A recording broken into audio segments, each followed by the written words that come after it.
सभी छात्रों को एक बार फिर से नमस्कार। आज इकोनॉमिक्स की क्लास में हम लोग पिछली चर्चा को आगे बढ़ाने वाले हैं।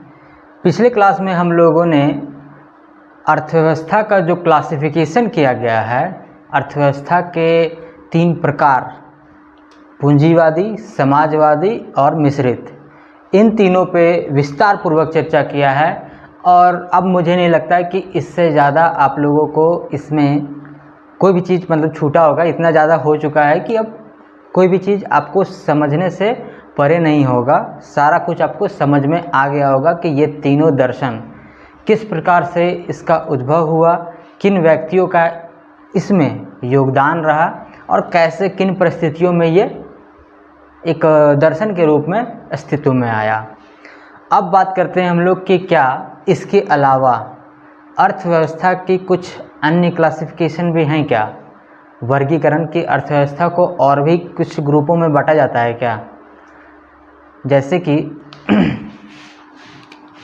आप लोग सुने होंगे कि अमेरिका एक विकसित राष्ट्र है, भारत एक विकासशील राष्ट्र है, युगांडा वगैरह ये सब क्या है, अल्प विकसित राष्ट्र है।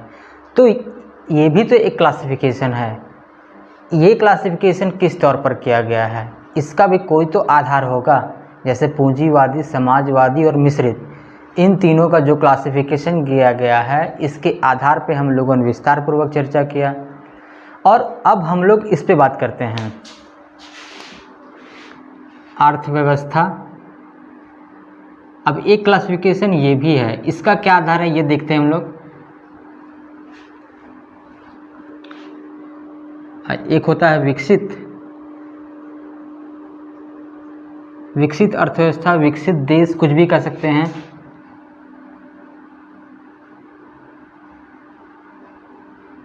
एक होता है विकासशील और एक होता है अल्प विकसित या पिछड़ा, कुछ भी कह लीजिए। तो पिछड़ा चूंकि सुनने में अच्छा नहीं लगता था, तो इसलिए इस नाम को अब पिछड़ा छोड़ दिया गया है और अल्प विकसित कहा जाता है। ठीक है, पहले पिछड़ा कहा जाता था, लेकिन फिर लगा कि नहीं, ये थोड़ा सा सुनने में अच्छा नहीं लगता है। जैसे कि होता है ना, एक पहले कहा जाता था कि ये अपंग है, अब उसे कहा जाता है क्या, दिव्यांग है।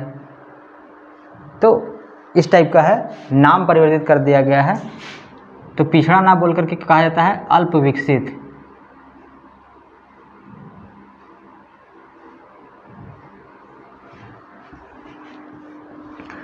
इसका क्या आधार है, तो विकसित अर्थव्यवस्था, जैसे वर्ल्ड बैंक के एक रिपोर्ट से उन्होंने जो लेटेस्ट अपना फॉर्मूला दिया है वो इस हिसाब से है कि जिन राष्ट्रों का, जिस राष्ट्र कोई भी देश का पर कैपिटा इनकम, चूँकि जो विकास का स्तर है उसे मापने के लिए इस फॉर्मूले का बहुत ही प्रयोग किया जाता है। इस पे हम लोग चर्चा करने वाले हैं आगे। पहले राष्ट्रीय आय को समझ लेंगे आज की क्लास में ही, उसके बाद हम लोग प्रति व्यक्ति आय कैसे निकालते हैं और कैसे इससे विकास का एक पैमाना तय होता है। जिस देश का प्रति व्यक्ति आय अधिक होता है उस देश को हम लोग विकसित श्रेणी में रखते हैं, उससे कम होगा तो विकासशील में, और अगर और भी कम होगा तो अल्प विकसित या पिछड़ा कह लीजिए। तो पीसीआई पर कैपिटा इनकम ये होता है, पीसीआई पर कैपिटा इनकम, प्रति व्यक्ति आय। तो इस पर एक जो वर्ल्ड रिपोर्ट के हिसाब से है, वर्ल्ड बैंक के हिसाब से, कि यदि किसी देश का प्रति व्यक्ति आय 1025 था, 1025 डॉलर वार्षिक, अगर इतना से कम है तो वो देश अल्प विकसित देश माना जाएगा। प्रति व्यक्ति आय, यदि किसी देश का प्रति व्यक्ति आय 1025 से लेकर के 12,375 तक, इतना डॉलर, ये रुपया नहीं है, डॉलर, अगर इतने डॉलर के बीच में है तो वो देश विकासशील देश के तौर पर माना जाता है। और भारत, हम लोग जो हैं वो इसी में शामिल हैं। हमारा लगभग 2 तरह का होता है, एक को बोला जाता है स्थिर मूल्यों पर और एक होता है परचेजिंग पावर पैरिटी। इसके आधार पर ये एक्सचेंज रेट मान के चलिए कि ये एक्सचेंज रेट पे, और वो होता है पीपीपी, परचेजिंग पावर पैरिटी इसको बोलते हैं। तो हम लोग इस सब सारे चीज़ों को आराम से धीरे धीरे समझेंगे। परचेजिंग पावर पैरिटी क्रय शक्ति समतुल्यता बोलते हैं उसको हिंदी में। तो इस पे हम लोग बात करेंगे आराम से, धीरे धीरे सारी चीज़ों को समझेंगे। तो अभी मैं ये सिर्फ जानना है कि $1025 से जिस राष्ट्र का प्रति व्यक्ति आय इतना से कम है वो अल्प विकसित, 1025 से 12,375 तक है तो वो विकासशील, और यदि 12,375 से अधिक है, $12,375 से किसी राष्ट्र का प्रति व्यक्ति आय अधिक है तो वो विकसित श्रेणी में आता है। जैसे कि आपका अमेरिका हो गया, ब्रिटेन हो गया, फ्रांस हो गया, जापान हो गया, तो विकासशील में हम लोग हो गए, श्रीलंका ये सब, चाइना वाइना सब तो है ही। और विकसित में युगांडा उगांडा जो है ना, साउथ सूडान, चाड, ये वो, तो ये सब जो देश है वो इन सब श्रेणी में आता है। एक क्लासिफिकेशन तो ये हो गया। अब हम लोग बात करेंगे, ये आप लोग सुनते होंगे जो कल भी बात हुआ था, प्रथम विश्व के देश, द्वितीय विश्व के देश, तो हम लोग इस पे बात करते हैं। अब चलिए इसको पहले मिटा लेते हैं।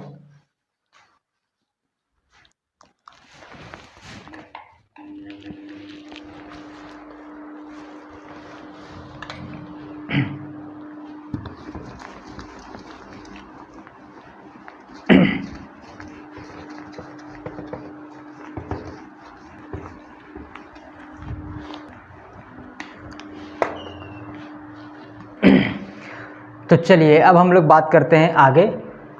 प्रथम विश्व के देश, दूसरे विश्व के देश, तीसरे विश्व के देश या तीसरी दुनिया के देश, विश्व या दुनिया कुछ भी हो सकता है यूज़। तो इस प्रकार का प्रश्न आपको अवश्य पढ़ने को मिला होगा। और भारत तीसरे विश्व के देश या तीसरी दुनिया के देश की श्रेणी में रखा जाता है।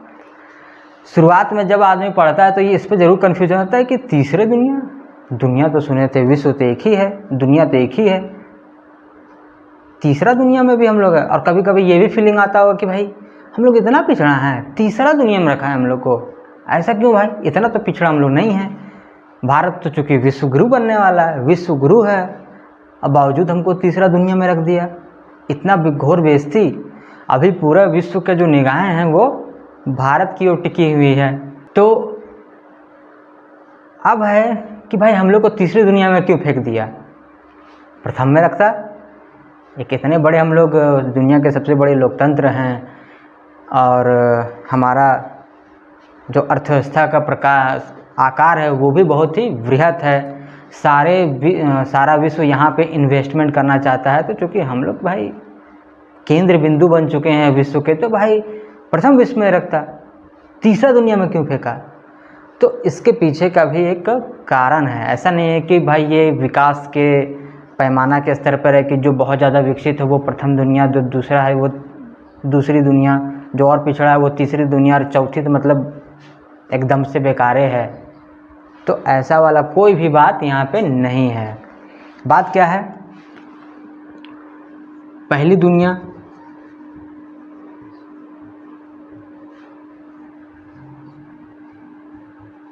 दुनिया के देश,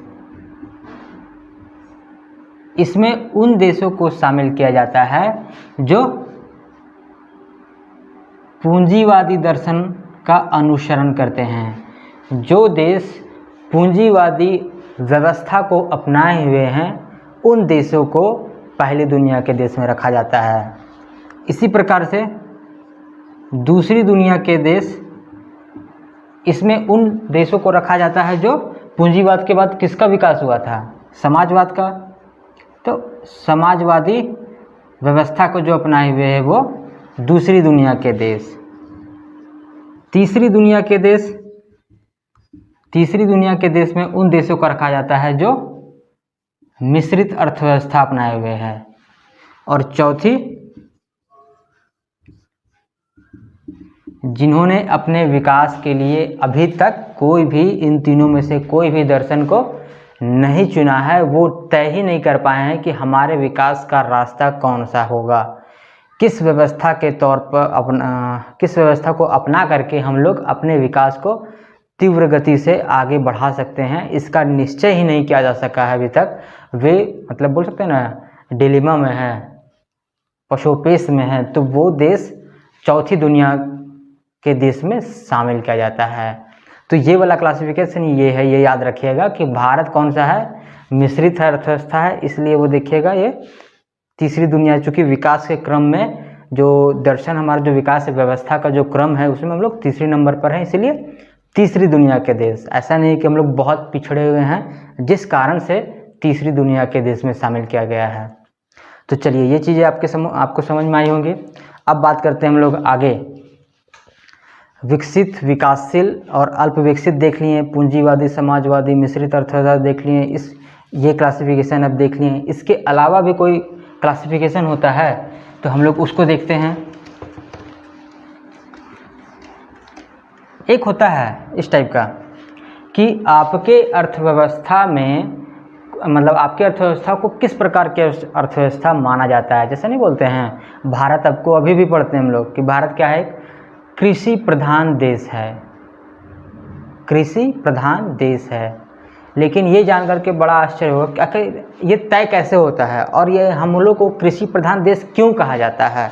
हम लोग के मतलब भारत का जो जीडीपी है, इसमें जो कृषि का जो क्षेत्र है, कृषि एवं संबंध क्षेत्र जो है, वो लगभग 15-16% पे आके अभी रुक गया है।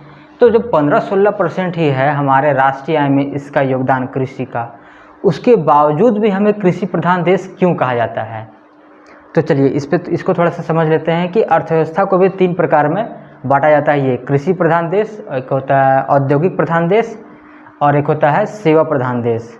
ठीक है, कृषि अर्थव्यवस्था, औद्योगिक अर्थव्यवस्था और सेवा अर्थव्यवस्था, किसी भी नाम से आप कह लीजिए, एक ही बात है ये।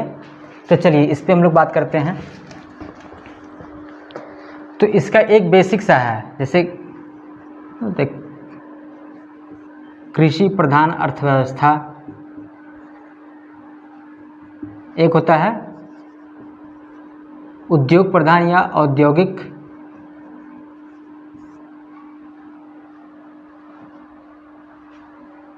प्रधान अर्थव्यवस्था,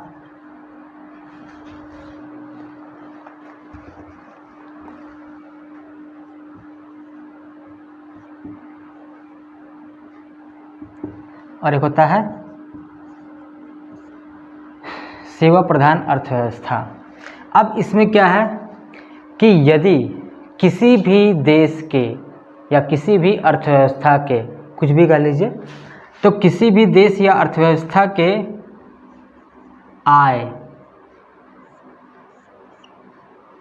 या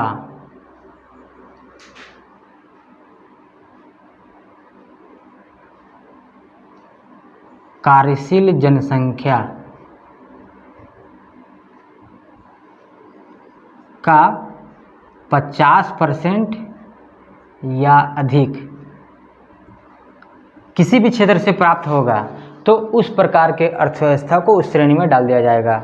जैसे भारत का है कि भारत के राष्ट्रीय आय में 50% से कम है योगदान, ठीक है, तो भारत को तो कृषि प्रधान होना नहीं चाहिए था।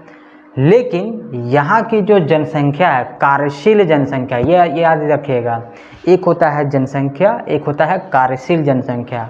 कार्यशील जनसंख्या मतलब 18 से 60 साल के बीच के व्यक्ति जो कि भारत के अर्थव्यवस्था में अपना योगदान देते हैं। जैसे जनसंख्या तो और भी है, जैसे मान के चलिए कोई 4 साल का, 2 साल का, 1 साल का, 8 साल का, 10 साल का बच्चा है तो उसका जीडीपी के क्षेत्र में तो योगदान नहीं है। कार्यशील जनसंख्या तो वो है नहीं, वो डिपेंडेंट है, डिपेंडेंट जनसंख्या, निर्भर, किसी न किसी पे वो निर्भर है। तो वैसी जनसंख्या, कार्यशील जनसंख्या मतलब वैसी जनसंख्या जो अर्थव्यवस्था में कार्य कर रहे हो, अपना कुछ इनपुट दे रहे हो। तो कार्यशील जनसंख्या का 50% या इससे अधिक यदि इस क्षेत्र से संबंधित है तो उसको हम लोग उस प्रकार की अवस्था कहेंगे। जैसे कृषि का 50% से अधिक जनसंख्या इस पर निर्भर है तो वो है कृषि प्रधान देश। यदि हमारा राष्ट्रीय आय में अगर कृषि प्रधान, जैसे कि कह लीजिए अमेरिका में मात्र 1 या 2% लोग ही कृषि पर निर्भर हैं, लेकिन वो कृषि प्रधान देश नहीं है। आय भी क्यों है? क्योंकि देखिए कृषि 1% या 2%, उसके लोग 1-2% लोग ही कृषि में संलग्न है और उसके राष्ट्रीय आय में कृषि का योगदान भी इतना ही है। 50% तो छोड़ दीजिए, 1-2% में ही वो सब लटक गया है। तो वो कृषि प्रधान देश होगा नहीं। हमारे यहाँ क्या है, योगदान नहीं है जीडीपी में, लेकिन बावजूद इसके जनसंख्या चूँकि उसी में कार्यशील है अधिक, इसलिए इसे कहा जाता है, क्योंकि ये इतने सारे लोगों को, आधे से अधिक जनसंख्या को कृषि क्षेत्र रोजगार प्रदान कर रहा है। रोजगार प्रदान कर रहा है। रोजगार बहुत ही अहम मुद्दा है, अभी तो आपको समझ में आ ही रहा होगा। तो रोजगार बहुत ही अहम मुद्दा है और यही क्षेत्र है वो आधी से अधिक देश की जो जनसंख्या उसे रोजगार प्रदान कर रही है, इसलिए हम लोग को कृषि प्रधान देश कहा जाता है। बाद बाकी आप देख लीजिए, किसी देश का अगर औद्योगिक क्षेत्र का मतलब उसके राष्ट्रीय आय में उद्योगों का योगदान 50% से अधिक होगा तो वो औद्योगिक प्रधान देश हो जाएगा। सेवा क्षेत्र का होगा तो सेवा का हो जाएगा। वैसे हमारे में लगभग क्रॉस कर ही गया है, ये 50% क्रॉस कर ही गया है, हाँ लगभग हो गया है, ठीक है, वो पार ही कर गया है। बावजूद इसके लेकिन इस क्षेत्र में जो लोग हैं संलग्न वो नहीं हैं, इतने संलग्न नहीं हैं, रेशियो कम है, लगभग 56-30 वह 15 से 20% लोग ही इस क्षेत्र में संलग्न है। तो इसलिए हम लोग को उस श्रेणी में ना होकर के इस श्रेणी में रखा गया कृषि प्रधान देश। तो ये चीज़ें आपको समझ में आई। अब बात करते हैं आगे। आप लोग को पढ़ने के दरमियान में जो जो चीज़ें आता होगा ना कि ये अर्थव्यवस्था वो अर्थव्यवस्था, तो इसलिए अभी एक बार में समझा दे रहे हैं कि क्या क्या है। एक आप लोग ये भी सुने होंगे खुली अर्थव्यवस्था, बंद अर्थव्यवस्था, ये सुने होंगे आप लोग। तो खुली अर्थव्यवस्था मतलब क्या, छत खुला हो वो है खुली अर्थव्यवस्था, जिसका छत बंद हो वो बंद अर्थव्यवस्था। तो ऐसा तो है नहीं। खुली अर्थव्यवस्था मतलब इतना बड़ा क्षेत्र है, वो कैसे किसी को छता हुआ बंद कर सकता है। तो खुली और बंद में वो कॉन्सेप्ट मत कीजिएगा। खुली और बंद का मतलब है जिसके सीमा, चूँकि अर्थव्यवस्था का में हम लोग बात कर रहे हैं, तो इस रेशियो में मतलब व्यापार के दृष्टिकोण से जिसके सीमा बंद हो वो बंद अर्थव्यवस्था, जिसकी खुली हो इन द सेंस मतलब वहाँ पे आयात निर्यात होता हो, उस देश को हम लोग खुली अर्थव्यवस्था कहेंगे। और जहाँ पे आयात निर्यात प्रतिबंधित हो, अगर सरकार को जरूरत पड़ेगा तो वो आयात कर लेगा, लेकिन निर्यात करना मना हो, मतलब सरकार डिसाइड करेगा क्या करना है, ठीक है, कि वो भेजना है नहीं भेजना है। भारत में वैसा नहीं है। जब भी स्थिति बहुत विकराल मतलब कुछ विकट परिस्थिति आ जाती है, तभी सरकार इसमें इंटरफेयर करता है कि अभी इस चीज़ का निर्यात बंद किया जाता है या इस चीज़ का आयात बंद किया जाता है, कुछ भी। समझ में आ रही है चीज़ें। तो यहाँ तक हम लोग अर्थव्यवस्था के सारे प्रकार को समझ लिए हैं। अब बात करते हैं अर्थव्यवस्था के क्षेत्र पे। कोई भी एक अर्थव्यवस्था होता है तो आप लोग ये सुने ही होंगे कि किसी भी अर्थव्यवस्था के 3 क्षेत्र होते हैं, प्राथमिक, द्वितीयक और तृतीयक क्षेत्र। तो ये क्षेत्र क्या है और कौन कौन से क्षेत्र इसके अंतर्गत शामिल होते हैं, चलिए फटाक से बात करते हैं इस पर। अर्थव्यवस्था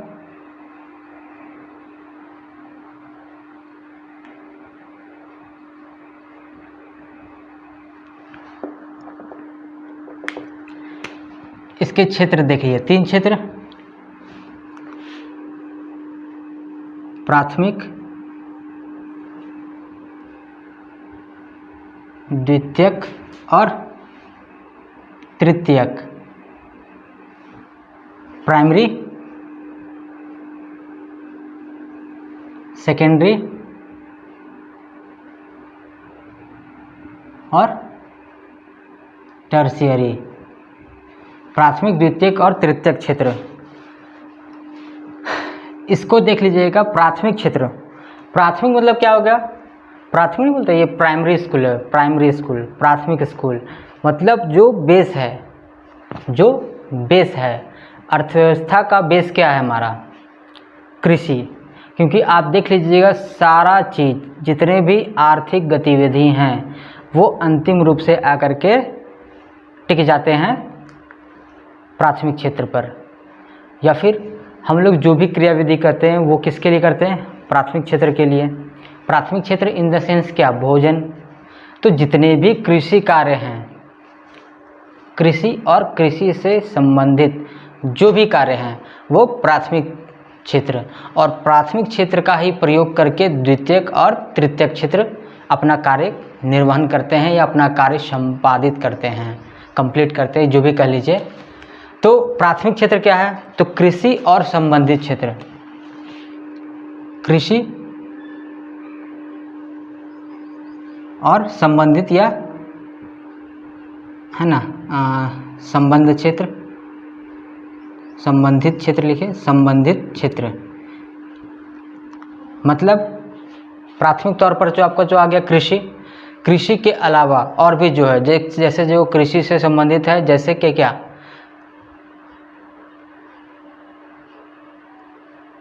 मत्स्य पालन वगैरह हो गया, जितने भी है कुक्कुट पालन हो गया, ये सब सारे जो जीव जंतु से नेचुरल चीज़ पे डिपेंडेंट हो वही है प्राथमिक क्षेत्र। इसके अलावा क्या होता है?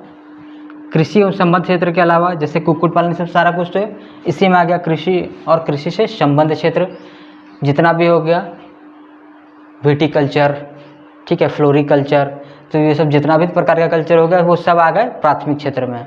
उसके बाद मत्स्य पालन, कुक्कुट पालन, ये सब सारा चीज़ आ गया प्राथमिक क्षेत्र पे। दूसरा आता है क्या? वानिकी, फॉरेस्ट्री, जिससे कि वनोत्पाद मतलब फॉरेस्ट का जो प्रोडक्ट है जैसे कि शहद वगैरह हो गया, गोंद वगैरह हो गया, ये सब सारा कुछ जो इससे प्राप्त होता है, तो ये वानिकी उसके लिए किया जाता है, तो ये हो गया वानिकी। तीसरा चीज़ हो गया इसमें, ठीक है, खनन, माइनिंग और उत्खनन, ये सब सारा चीज़ हो जाता है प्राथमिक क्षेत्र में शामिल। ये क्षेत्र याद रखिएगा। दूसरा क्या होता है? सेकेंडरी। तो प्राथमिक क्षेत्र का उपयोग करके दूसरा क्षेत्र अपना काम में करता है, जिसका कि इसे कहते हैं निर्माण और विनिर्माण।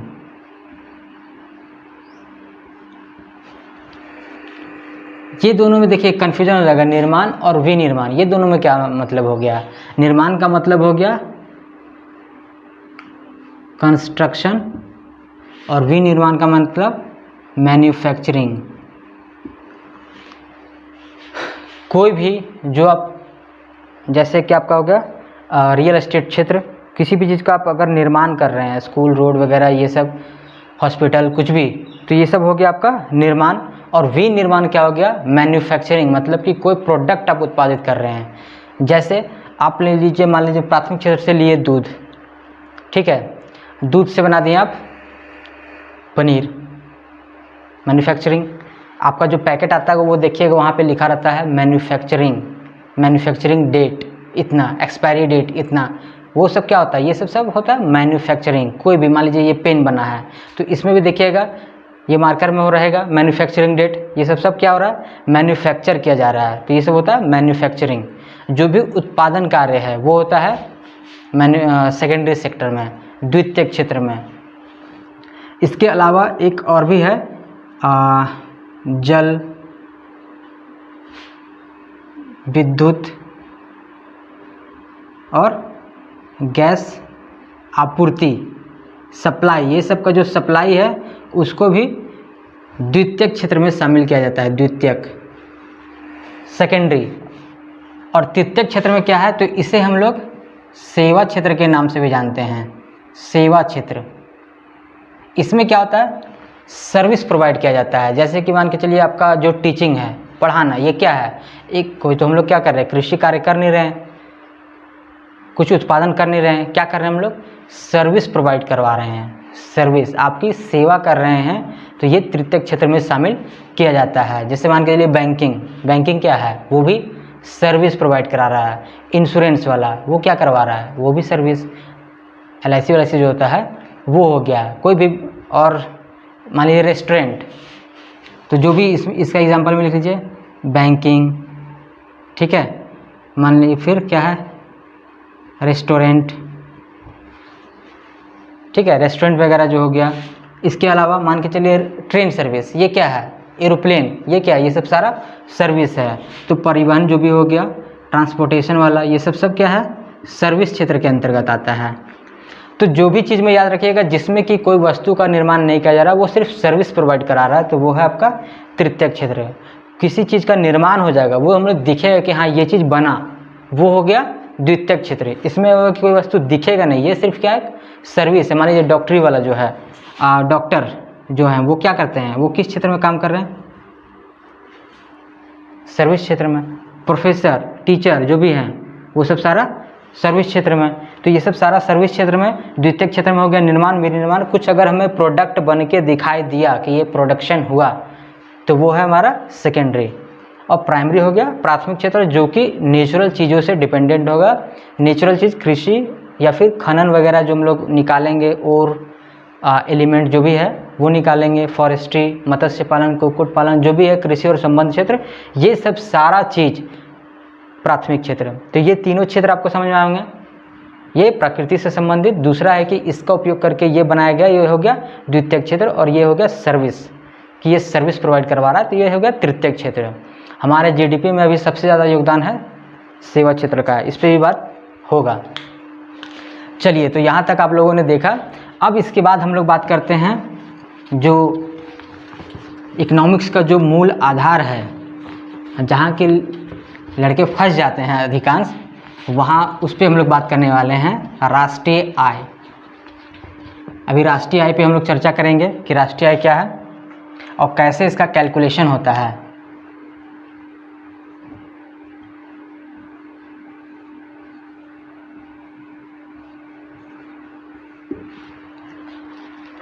राष्ट्रीय आय, तो जैसे कि इसका नाम से ही आप लोग को दिख रहा होगा, राष्ट्रीय आय मतलब राष्ट्र, किसी राष्ट्र का आय, किसी देश का आय। सामान्य मतलब तो यही हुआ, राष्ट्रीय आय किसी भी राष्ट्र का आय। अब है कि कोई भी राष्ट्र क्या है, राष्ट्र मतलब वही देश। अब इसका हम लोग आय निकालेंगे कैसे, नेशनल इनकम, इसको इंग्लिश में बोलते हैं नेशनल इनकम, NI। ये बहुत ही परेशानी वाला है, लेकिन इसे हम लोग थोड़ा समय दे करके पढ़ेंगे, इत्मीनान से पढ़ेंगे, ताकि बार बार आप लोगों को पढ़ने की ज़रूरत ना पड़े। कई बार आप लोग अभी तक ये पढ़ चुके होंगे और भूल भी चुके होंगे, तो इसका एक साफ सा छवि बन जाए, क्लियर हो जाए, स्पष्ट कि यह चीज़ है। ऐसा कि आप बिल्कुल एक शब्द इसमें आपको डाउट ना रहे, इस टाइप का पढ़ना है। तो इत्मीनान से थोड़ा समय दे करके, जो जल्दबाजी में होंगे, एक लिखा भी रहता है ना कि जिन्हों जल्दी था वो चले गए, अब कहाँ जाने का बात हो वो पता नहीं। तो इसीलिए जल्दबाजी नहीं करना है, इत्मीनान से पढ़ना है, ठीक है। ऑब्जेक्टिव वाला स्टाइल में नहीं पढ़ना है कि इसका आंसर ये, इसका आंसर ये, इसका आंसर ये। क्या फ़ायदा, याद हुआ आपको? नहीं याद होगा तो उससे कोई फ़ायदा नहीं है। इत्मीनान से हम लोग पढ़ेंगे ताकि हम लोग समझ जाएं। कोई भी प्रश्न आएगा उसका आंसर मारेंगे। अगर चीज़ें समझी भी रहेगी तो आंसर करने में क्या है। जैसे मान के चलिए आपका कोई ग्रामीण क्षेत्र, आपका मतलब जिस क्षेत्र से भी आप बिलोंग करते हैं, तो क्या उसका मैप रटने का आपको ज़रूरत है क्या, कि इसके आगे ये है, इसको पीछे ये है, इसके दाएँ में ये है, इसके बाएँ में ये है, उसका रटने की ज़रूरत नहीं है। लेकिन कोई नया जगह, जैसे कि मान के लिए आप अदर डिस्ट्रिक्ट में गए, अलग स्टेट में चले गए, तो वहाँ जब जाएंगे तो आपको जो लोकेशन होंगे वो याद करना पड़ जाएगा कि इसके इधर में ये था, इसको इधर में ये था। तो आपको याद नहीं करना है, रट्टा नहीं मारना है, आपको समझ लेना है। तो चलिए इसका हम लोग बात करते हैं राष्ट्रीय आय। तो राष्ट्रीय आय के लिए जो प्रथम सीढ़ी है कि कैसे वो प्राप्त करेंगे, हम लोग कैसे वहाँ तक पहुँचेंगे, उसका प्रथम जो रास्ता है वो है GDP। इसको बोलते हैं ग्रॉस डोमेस्टिक प्रोडक्ट, मतलब सकल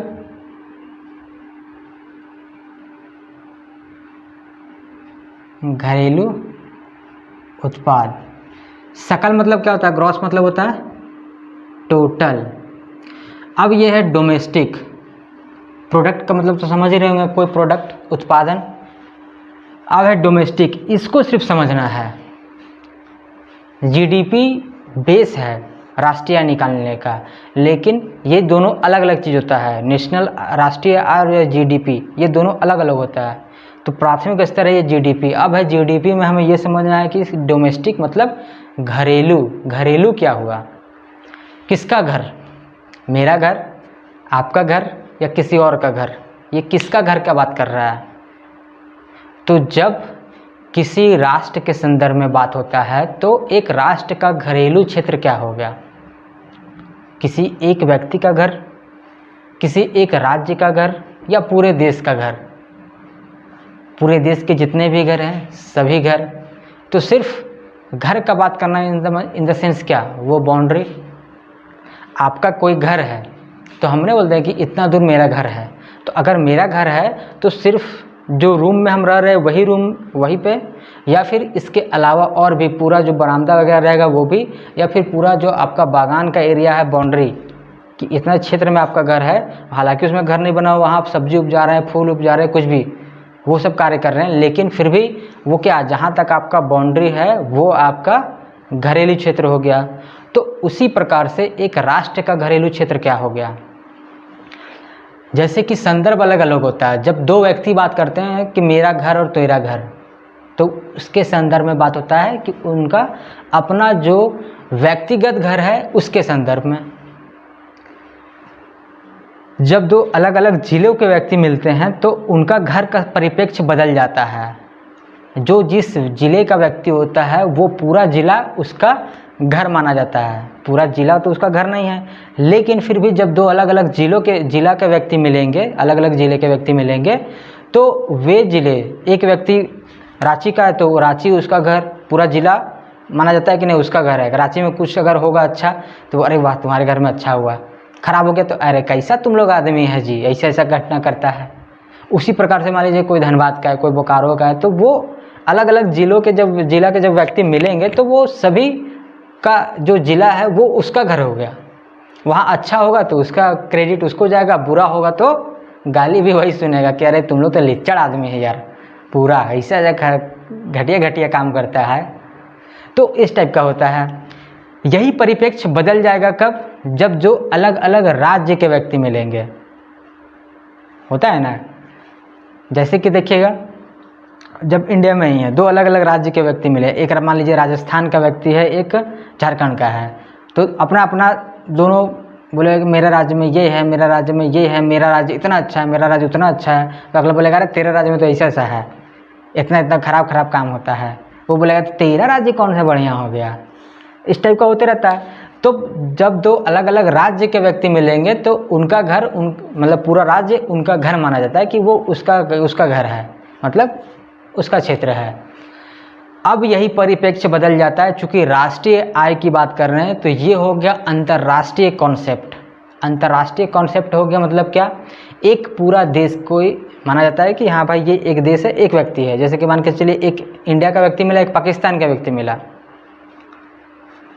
चलेगा बहसबाजी पूरा, क्योंकि जब इंडिया का जो व्यक्ति है पूरा इंडिया माना जाएगा कि इसका जो भी इसके इंडिया के पूरे क्षेत्र में कोई व्यक्ति अगर मान लीजिए झारखंड का है लेकिन केरल में भी कोई घटना हो जा रहा है तो वो पाकिस्तान वाला व्यक्ति इंडियन को बोलेगा, यही जो झारखंड का व्यक्ति उसको कह रहे तेरे देश में तो ऐसा ऐसा हो रहा है, तो ये भी खोज के निकालेगा कि अच्छा उसका सिंध वाला प्रांत में यही हुआ है। तो वो बोलेगा कि देखना तेरे अपना तो देख, अपना क्षेत्र तो दिखता नहीं है, दूसरा आ गया बड़ा बताने के लिए। तो वो चलते रहेगा अपना, ठीक है। तो ये कॉन्सेप्ट हो गया कि जैसे जैसे आप ऊंचे स्तर पे जाते जाते हैं वो क्षेत्र का दायरा बढ़ता जाता है। तो जब हम अंतर्राष्ट्रीय स्तर पे बात करेंगे तो भारत का जितना भी क्षेत्र हो गया, चाहे वो ऊपर आपका आ जाइए, मान के चलिए कि ये हो गया भारत, ठीक है। शायद आप लोग को नहीं दिख रहा हो, थोड़ा सा छोटा बना लेते हैं।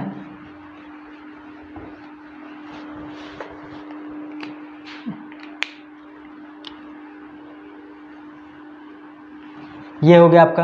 तो जब ये हो गया पूरा, तो जितना भी ये बाउंड्री है ये सब पूरा बाउंड्री के अंदर, चाहे यहाँ पे आप आ जाइए जम्मू कश्मीर में आ जाइए, जम्मू कश्मीर से लेकर के कन्याकुमारी तक, और इधर पूर्वांचल में जहाँ तक चले जाइए असम त्रिपुरा जहाँ भी तक, यहाँ से लेकर के इधर पूरा गुजरात तक, ये हो गया भारत का, जिसमें कि लक्षद्वीप अंडमान निकोबार शामिल है, ठीक है। ये सब मान के इसी में है।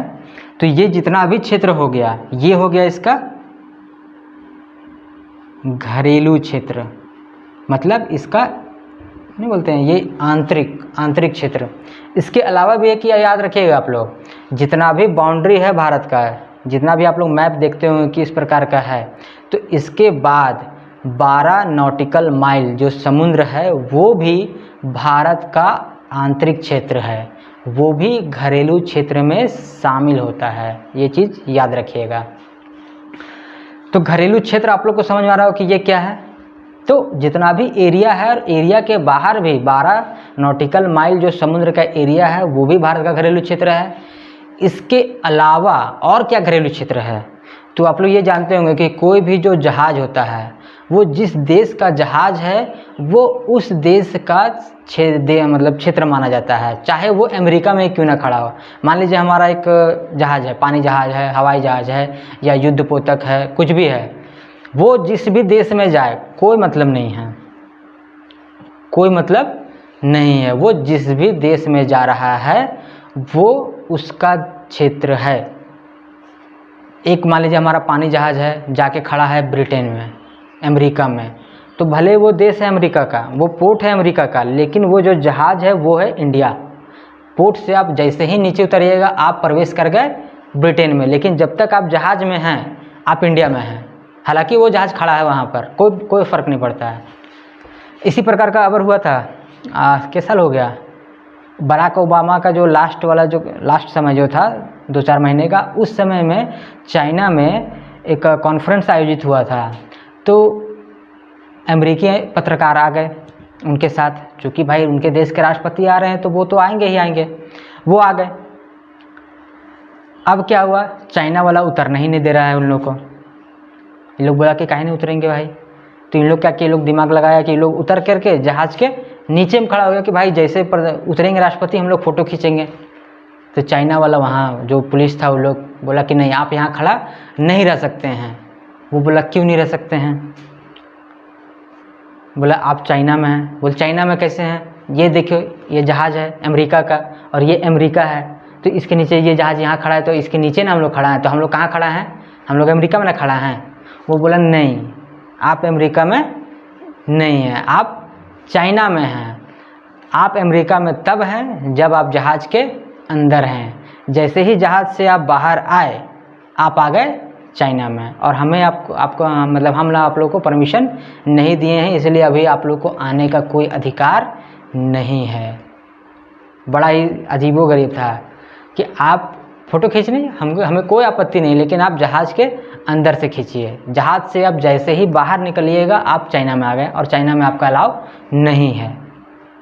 तो चीज़ें समझ में आ रही हैं। तो ये सब सारा चीज़ है। एक होता है दूतावास, दूतावास समझ रहे होंगे, एम्बेसी। तो वो किसी भी देश में हो, भारत में भी है, जैसे नई दिल्ली में चाणक्य रोड में है, बहुत सारे दूतावास हैं, मतलब लगभग सारे देश के हैं। तो है वो नई दिल्ली में, जितने भी देश के हैं वो है नई दिल्ली में, लेकिन जैसे ही आप उनके दूतावास के बाउंड्री के अंदर गए तो आप उस देश में चले गए। अमेरिका में आप गए, अमेरिका चले गए। अब ऐसा नहीं करना है कि वहाँ जा कर के उसका एम्बेसी में हल्का सा घुस के आ गए, बोले हाँ हम अमेरिका से घूम के आ गए, ये वाला फर्जी वाला बात हो जाएगा। लेकिन आधिकारिक तौर पर वो क्या है, अमेरिका का ज़मीन है, भले वो है दिल्ली में, लेकिन उसे माना जाएगा अमेरिका। पाकिस्तान वाला जो एम्बेसी है वो माना जाएगा कि वो पाकिस्तान है। इसी तरीके से अन्य देश का सेम उल्टा भी है, वाइस वर्सा भी है, कि जैसे आप अमेरिका चले जाइए, पाकिस्तान चले जाइए, जहाँ पे भी चले जाइए, जहाँ वहाँ पर अगर भारत का एम्बेसी है, दूतावास है, तो वो जो दूतावास होगा उसमें कोई भी व्यक्ति अंदर चला गया मतलब वो इंडिया में है। और कोई भी देश में हो, बिना उसके परमिशन के उसका बाउंड्री के अंदर नहीं जा सकता है।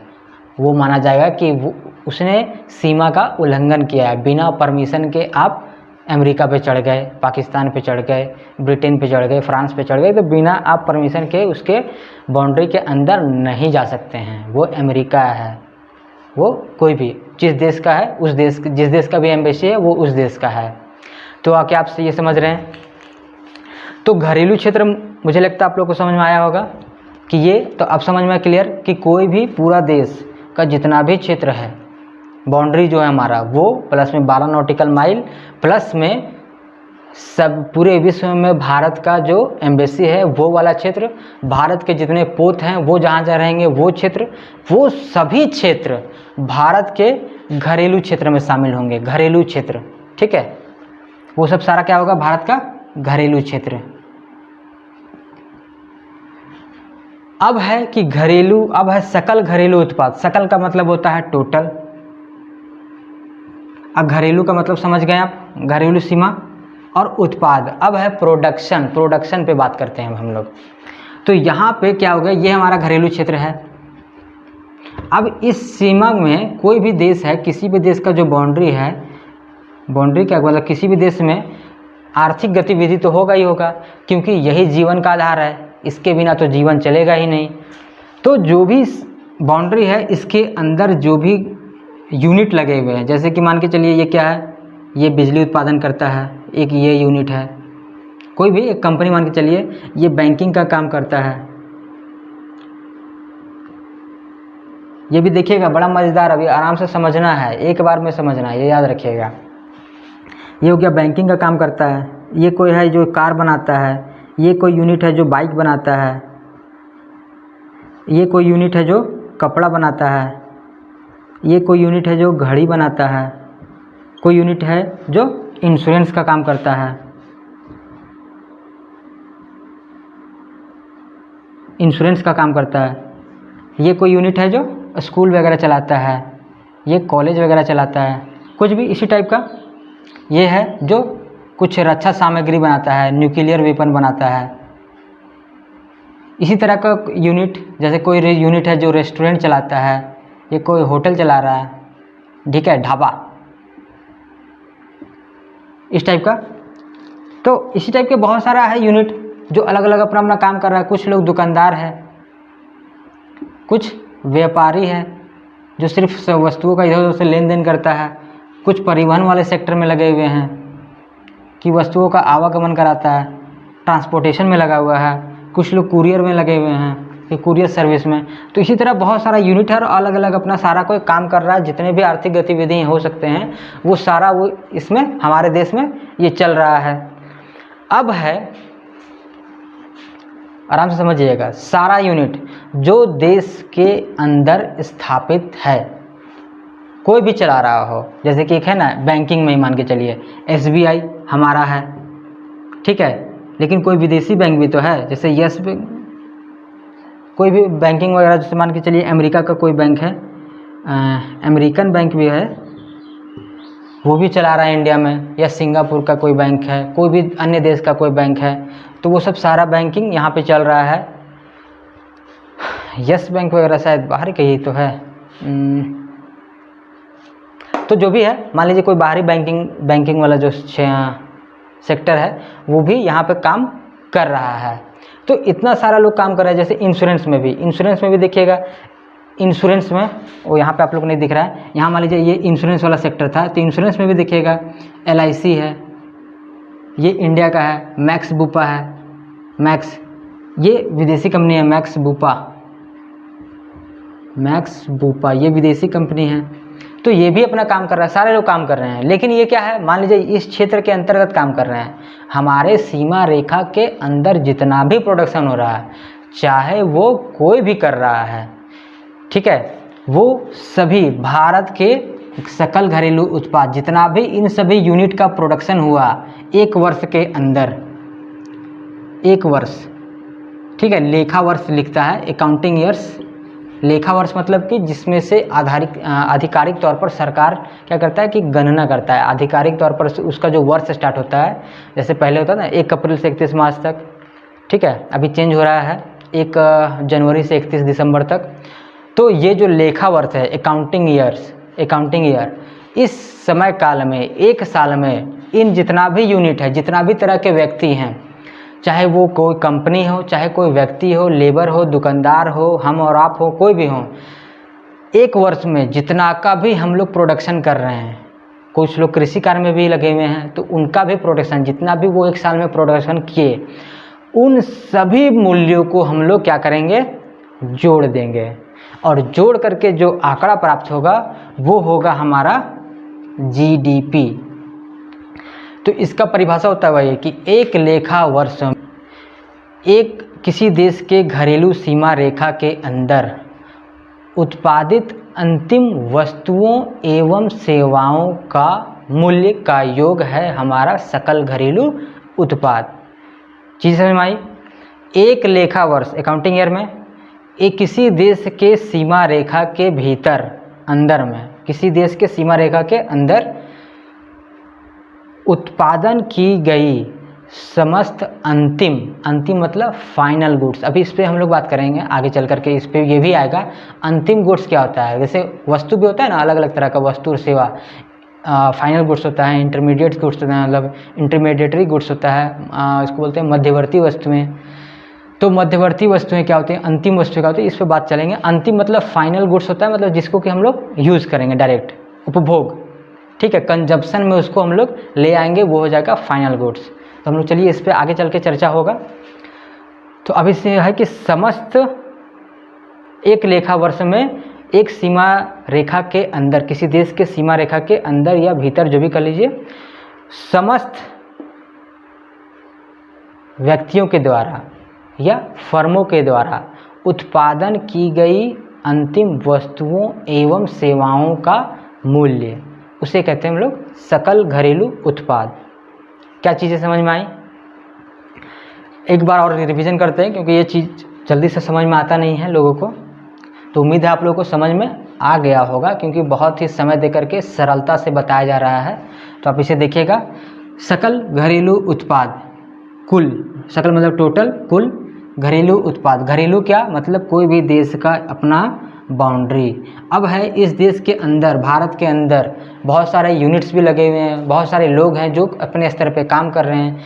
तो जितने भी लोग हैं, जितने भी यूनिट हैं, फर्म है, कंपनी है, जो भी है, जो भी अपना मूल्यवर्धन कर रहे हैं, मतलब कोई भी काम कर रहे हैं, उन सभी के वर्क का, काम का क्या वैल्यू इंक्रीजमेंट हुआ, ठीक है, क्या वो लोग वैल्यू ऐड किए, कितना का वो लोग उत्पादन किए हैं।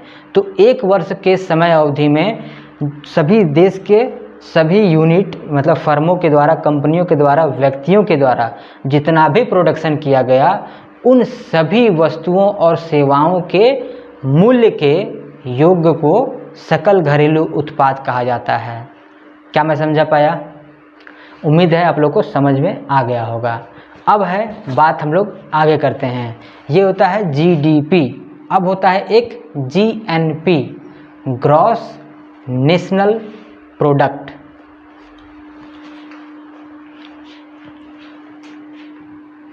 अब इसे मिटा रहे हैं और यहाँ पे देखिए बाकी इधर रहेगा।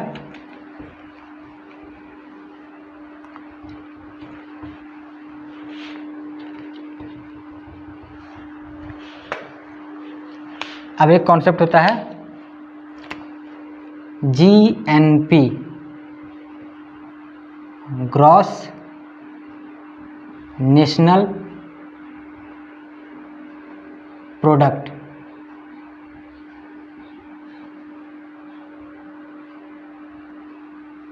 सकल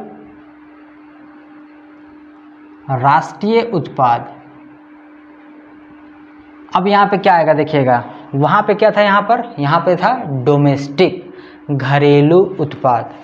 अब है यहाँ पे राष्ट्रीय उत्पाद। अब यहाँ पे राष्ट्र की भावना आ गई, किसी राष्ट्र की बात होने लगी।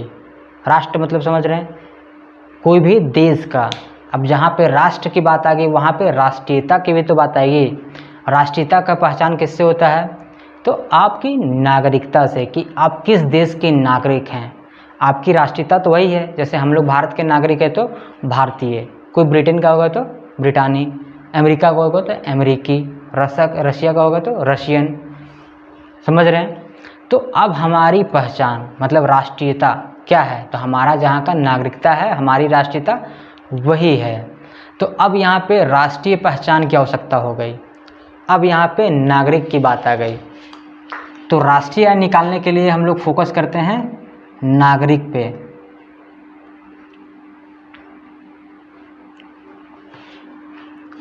समझ में आ रहा है?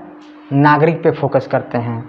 अच्छा, अब यहाँ पे फिर से हम लोग को यहाँ पे विचार करना है कि ये जो हमारा घरेलू सीमा था, घरेलू सीमा क्षेत्र, अब इसके अंदर इतने सारे जो यूनिट्स थे, तो जितना भी यूनिट्स है, जैसे कि अभी बात हो रहा था इंश्योरेंस वाले पे, तो इंश्योरेंस में भी बहुत सारे LIC इंडियन कंपनी है, इंडिया में बिजनेस कर रहा है, हो सकता है विदेश में भी कर रहा हो, जैसे SBI इंडिया में भी कर रहा है, इसके अलावा भी बहुत सारे देश में कर रहा है। तो बहुत सारे ऐसे विदेशी कंपनी भी हैं जो इंडिया में काम कर रहे हैं, और बहुत सारे ऐसे इंडियन कंपनी भी हैं जो विदेशों में काम कर रहे हैं। अब क्या राष्ट्रीयता, अब यहीं पे ये सब चीज़ समझना है, एकदम आराम से समझना है।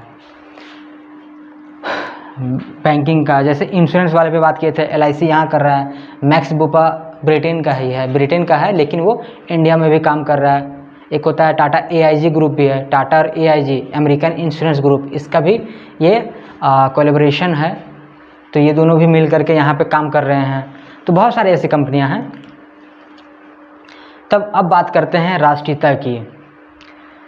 तो ये जो इतने सारे यूनिट्स हैं, ठीक है, बहुत सारे ऐसे लोग भी होंगे, विदेशी लोग भी हैं जो इंडिया में रह रहे हैं और यहीं पे अपना जीवन यापन कर रहे हैं, लेकिन उन्होंने भारत की नागरिकता नहीं ली है। वो अभी भी जहाँ से वो आए हैं, उनका जो मूल ओरिजिन जो है, जो देश है, वहीं का नागरिकता उनके पास है, लेकिन वो इंडिया में है। इसी प्रकार से कई इंडियन भी तो यहाँ के हैं जो इंडियन हैं लेकिन विदेशों में काम कर रहे हैं। उनकी संख्या तो काफ़ी ज़्यादा है जो विदेशों में काम कर रहे हैं। तो वैसे लोग जो वहाँ जाकर के बस चुके हैं, लेकिन वहाँ की नागरिकता अभी तक वो लिए नहीं है या फिर मिली नहीं है। जो भी बात हो, तो इन दोनों कंडीशन में नागरिकता क्या है, अभी भी उनके पास भारत की ही है। वो रह रहे हैं वहाँ अमेरिका में, दुबई में, लेकिन नागरिकता कहाँ की है, इंडिया की। वो काम भी वहीं कर रहे हैं, कमा भी वहीं रहे हैं, लेकिन नागरिकता कहाँ की है, इंडिया की। अब इसी को समझना आराम से। तो कुछ नहीं करना है, आराम से देखिए क्या करना है। जब राष्ट्रीय GNP निकालेंगे हम लोग, राष्ट्रीयता की बात हो रही है, तो राष्ट्र के आधार पर होगा। तो यहाँ पे जितना भी हमारे देश के अंदर जितने भी विदेशी लोग काम कर रहे हैं, उनके आय को हमारे GDP मतलब राष्ट्रीय आय निकालने के लिए उनके आय को घटाना होता है।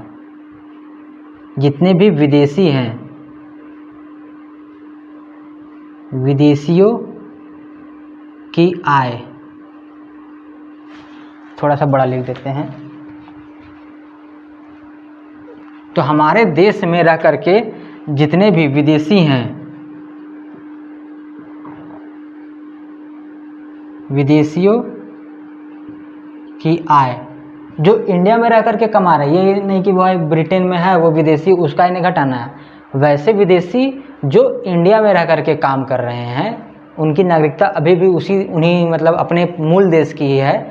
वैसे लोगों की आय जो इंडिया में रह करके काम कर रहे हैं और कमा रहे हैं, तो उनकी आय को घटाना होता है कि नहीं भैया, राष्ट्रीय का बात हो रहा है तो हमारा ये राष्ट्र तो है, हमारा जो बाउंड्री तो है, लेकिन सारा प्रोडक्शन हम नहीं कर रहे हैं, सारा प्रोडक्शन हम नहीं कर रहे हैं। कुछ बाहरी लोग भी हैं, वो लोग भी काम कर रहे हैं और इसका पैसा वो ले रहे हैं और अपने देश ले जा रहे हैं। क्योंकि क्या होता है, जहाँ पे भी जो जहाँ का जो नागरिकता है, नागरिकता आदमी कब ले लेता है, जब वो वहाँ पर पूरी तरीके से सेटल हो जाता है। अब हम और आप मान के चलिए, ठीक है, कहीं पे भी रहते हैं, सामान्य तौर पर एक व्यक्ति देखिएगा, गांव का कोई व्यक्ति अगर गया मुंबई कमाने, दिल्ली कमाने के लिए चला गया, तो वो गया कमाने, वो वहाँ पे काम भी करता है, लेकिन क्या देखिएगा, अगर उसका परिवार यहाँ पर है, कोई झारखंड का व्यक्ति है, उसका परिवार अगर झारखंड में ही है, लेकिन वो गया हुआ है कमाने दिल्ली, मुंबई, बेंगलोर, कहीं चेन्नई वन्नई कहीं पे भी गया हुआ है, तो वो देखिएगा गांव आते रहता है। जो भी कमाएगा वो क्या करेगा, कमा करके और उसका जो खर्च है वो अपना खर्च करके जो बचता है वो सारा भेज देगा अपने गांव। चीज़ें समझ आ रही हैं? तो हालांकि ये लोग नहीं गए हैं, उनका परिवार मान के चलिए गांव पे ही है। वो ऐसा इसलिए होता है, ये देखिएगा कि उसका परिवार है गांव पे ही, वो परिवार कोई काम नहीं कर रहा है, लेकिन उसका परिवार का एक सदस्य जो बाहर में है वो वहाँ पे जाके काम कर रहा है और वहाँ से पैसा वो भेज रहा है, मान के चलिए महीना 20,000 भेज दे रहा है। तो इस गांव में भले वो काम नहीं करा, लेकिन इस गांव का इनकम तो बढ़ गया, इनकम बढ़ा ना, क्योंकि वे जो 20,000 रुपये वो भेजा, इस परिवार के पास जो आएगा वो क्या पैसा, वो परिवार क्या करेगा, सारा पैसा बचा के रख लेगा? बचा के तो नहीं रखेगा, वो खर्च करेगा। मान के चलिए कि 20-20 हज़ार रुपये भेज रहा है भाई, 1 साल 2 साल भेजा, पैसा जमा हो गया, उसके बाद वो घर बना दिया। तो किसका विकास हुआ? क्या मुंबई का विकास हुआ या उसके गांव का विकास हुआ? विकास किसका हुआ? घर तो बना इसके गांव पर, झारखंड में, तो विकास तो यहाँ का हुआ। दिखा कि नहीं, यहाँ पे ग्रोथ है, मतलब यहाँ पे लोग बढ़ रहे हैं आगे, यहाँ इस गांव का विकास दर है, दिख रहा है। और वे डिमांड भी करेंगे। मान के चलिए 20 हज़ार रुपये भेजा, तो भाई उसमें से 5,000 10,000 रुपये खर्च भी तो करेगा। अगर नहीं भेजता तो इसके पास तो इनकम तो क्या था, जीरो था। लेकिन वो 10,000 रुपये जब भेज दिया, मतलब 20,000 रुपये जब भेजा, तो उसमें से मान लीजिए 10,000 रुपये जो खर्च करेगा, वो डिमांड भी तो बढ़ाया। कुछ भी, सब्जी का, आटा चावल दाल, कुछ भी, कपड़ा लता, जूता चप्पल और भी कुछ कुछ।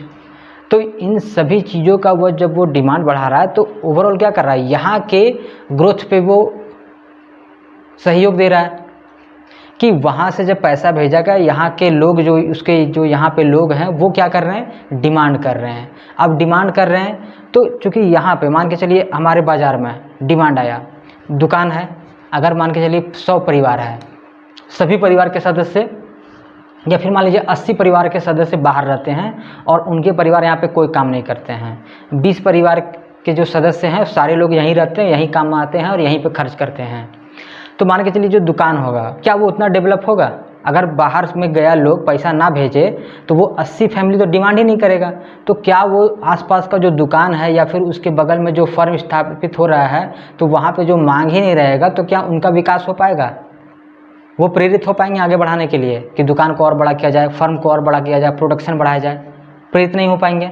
लेकिन वही जब 80 परिवार के सदस्य जो बाहर गए हुए कमाने, वे सभी जब पैसा भेजेंगे, तो ये जो 80 परिवार है वो भी महीना 10-10 हज़ार रुपये खर्च करेगा।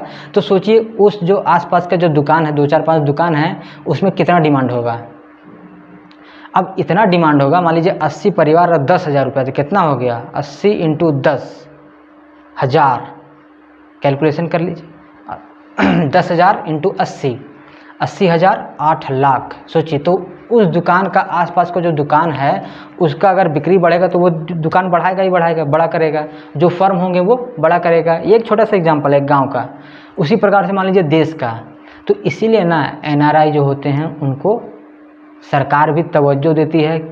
वो इसलिए क्योंकि वो विदेश गए हुए हैं और विदेशों से पैसा कमा के क्या कर रहे हैं, वो भेज रहे हैं कहाँ, इंडिया। तो पैसा जब वहाँ से आएगा तो इनडायरेक्टली वो क्या कर रहा है, यहाँ पे वो सर्कुलेशन को बढ़ाएगा, मनी का, पैसा का जो गतिशीलता है वो बढ़ेगा, यहाँ पर डिमांड बढ़ेगा, यहाँ के उद्योग फूले बढ़ेंगे, यहाँ के व्यापारी आगे बढ़ेंगे। क्योंकि मांग बढ़ेगा तो सब कुछ बढ़ेगा। कल मंदी पे भी बात हुआ था ना कि मंदी कैसे दूर होगा, मंदी क्यों आता है, तेज़ी किस प्रकार से आएगा, ये तो बात हो चुका था। तो चूंकि मांग होगा तब ना वहाँ का बिजनेस आगे बढ़ेगा। तो इसीलिए ये चीज़ समझ में आ रहा है कि राष्ट्रीयता में तो जितने भी विदेशी रहेंगे उनकी आय को घटाना है, लेकिन जितने विदेशी मतलब जितने भारतीय विदेशों में हैं उनकी आय को जोड़ना पड़ता है। क्या ये चीज़ समझ में आई? अब देखिएगा कि राष्ट्र निकालते कैसे हैं। अब मैं इसी मिटा रहा हूँ, ये देखिएगा। जैसे GNP निकालने का क्या है फॉर्मूला, GNP निकालने का फॉर्मूला है GDP प्लस, GDP में प्लस करना है क्या, तो जितने भारतीय विदेश गए हुए थे X और -M, ये है फॉर्मूला। मतलब जो GDP है हमारे देश के सीमा रेखा के अंदर जितना उत्पादन हुआ था, इन सभी का मूल्य, इस पे क्या बात हुआ था कि घटाना है क्या, तो जो विदेशी हैं, M का मतलब विदेशियों की आय,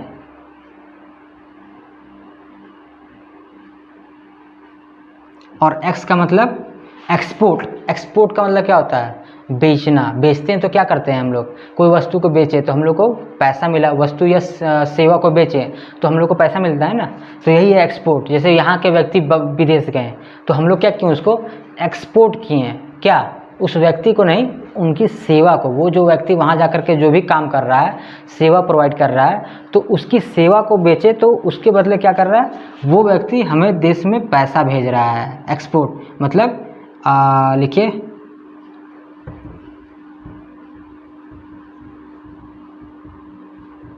विदेशों में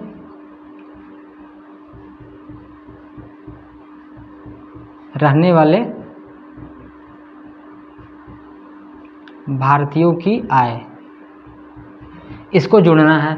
तो हमारा मूल क्या था, जीडीपी। मैंने आप लोगों को बताया था कि राष्ट्रीय आय निकालना है तो सबसे पहले जीडीपी निकालना होता है, इसलिए क्योंकि ये सब जगह दिखेगा आपको।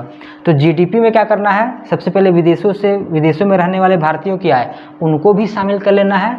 लेकिन घटाना है किसको, कि हमारे देश के सीमा रेखा के अंदर जितने फर्म हैं उनमें जितने विदेशी काम कर रहे हैं, या फिर जितने विदेशी फर्म हैं, जो मान लीजिए इंश्योरेंस वाला कंपनी में भी बात हुआ था कि विदेशी हैं, बहुत सारी कार बना रही कंपनियां वो भी विदेशी हैं, तो उन सभी का व्यापार जो यहाँ पर हो रहा है वो पैसा भी घटेगा, क्योंकि वो पैसा ले जा रहा है वो कंपनी अपने देश में, जिस देश का वो कंपनी है, जो नागरिक जिस देश का है वो अपने देश में पैसा भेज रहा है, जिस देश का वो कंपनी रहता है वो अपने देश में कंपनी अपना पैसा भी ले जाता है। क्योंकि भारतीय कंपनी भी तो विदेशों में काम करे, तो वहाँ से जो वो प्रॉफिट कमाएगा वो लेके आएगा इंडिया। क्या ये समझ में आ पा रहा है आप लोग को? उम्मीद है आप लोग को अच्छे तरीके से समझ में आ रहा होगा। यदि नहीं आएगा तो आप लोग कमेंट करिएगा कि नहीं आया सर, फिर से एक बार समझा दीजिए, तो दूसरे तरीके से फिर समझाएंगे। अब ये दूसरे तरीके से कल फिर समझाएंगे। तो ये दो कॉन्सेप्ट हो गया, जीडीपी, जीएनपी। ये भी राष्ट्रीय आय नहीं है, जीएनपी भी अभी राष्ट्रीय आय नहीं है, याद रखिएगा। अभी इसके भी आगे बहुत सारा अभी लोचा चलने वाला है, अभी काफ़ी लोचा आने वाला है, ठीक है। तो इसीलिए हम लोग इत्मीनान से पढ़ेंगे धीरे धीरे। तो उम्मीद है आप लोगों को जीडीपी और जीएनपी ये दोनों कॉन्सेप्ट क्लियर हो गया होगा। अब बात करते हैं कल हम लोग इसके आगे। यदि आप लोगों ने समस्या मतलब समझ में आया हो तो कमेंट जरूर करिएगा, फिर से एक बार दूसरे तरीके से समझाएंगे, ठीक है। जैसे इस टाइप का रिकॉर्डर वाला में यही होता है कि पता नहीं चल पाता है कि आप लोग को समझ में आया या नहीं आया। तो उम्मीद है आ गया होगा, नहीं आया होगा तो आप लोग बताइएगा, फिर से समझाएंगे। तो हम लोग अब बात करेंगे कल से आगे। कल फिर आगे हम लोग समझेंगे factor cost, market price, depreciation, subsidy क्या क्या है, ये सब सारा कुछ हम लोग समझेंगे धीरे धीरे इत्मीनान से। चलिए तो फिर मिलते हैं हम लोग अगले क्लास में। धन्यवाद।